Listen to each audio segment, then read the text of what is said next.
कण कण में ईश्वर का वास है। महर्षि दधीचि के पुत्र पिप्पलाद, जिन्हें भगवान शंकर का एक रूप माना जाता है, क्योंकि वह सिर्फ पीपल का फल ही खाया करते थे, इसलिए उन्हें पिप्पलाद के नाम से पुकारा जाता था। अपने पिता की तरह पिप्पलाद भी बहुत तेजवान और तपस्वी थे। ये उस समय की बात है कि जब पिप्पलाद को पता चला कि देवताओं को अस्थि दान देने के कारण उनके पिता महर्षि दधीचि की मृत्यु हो गई है। यह सब जानने के बाद वह बहुत दुखी हो गए और उन्होंने देवताओं से अपने पिता की मृत्यु का बदला लेने का फैसला किया। यह निश्चय करके वह भगवान शिव शंकर को प्रसन्न करने के लिए उनकी पूजा तपस्या करने लगे और वह इसमें सफल भी हुए। भगवान शंकर उनकी तपस्या से प्रसन्न हो प्रकट हुए और उन्हें वर मांगने को कहा।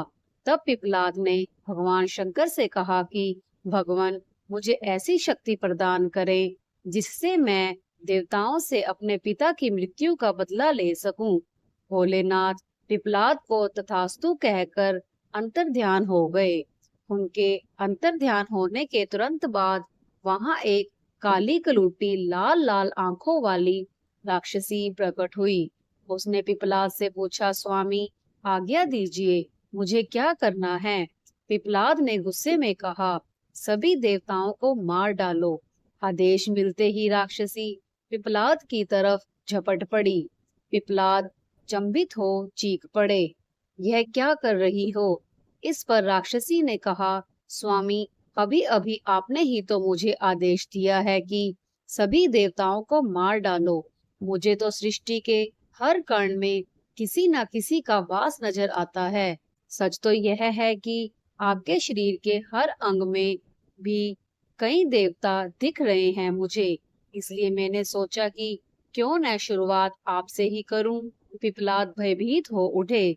उन्होंने फिर से शंकर भगवान की तपस्या की। भगवान फिर प्रकट हुए और पिप्पलाद को भयभीत देखकर समझाया। उन्होंने कहा, पिप्पलाद, गुस्से में आकर लिया गया हर निर्णय भविष्य में गलत ही साबित होता है।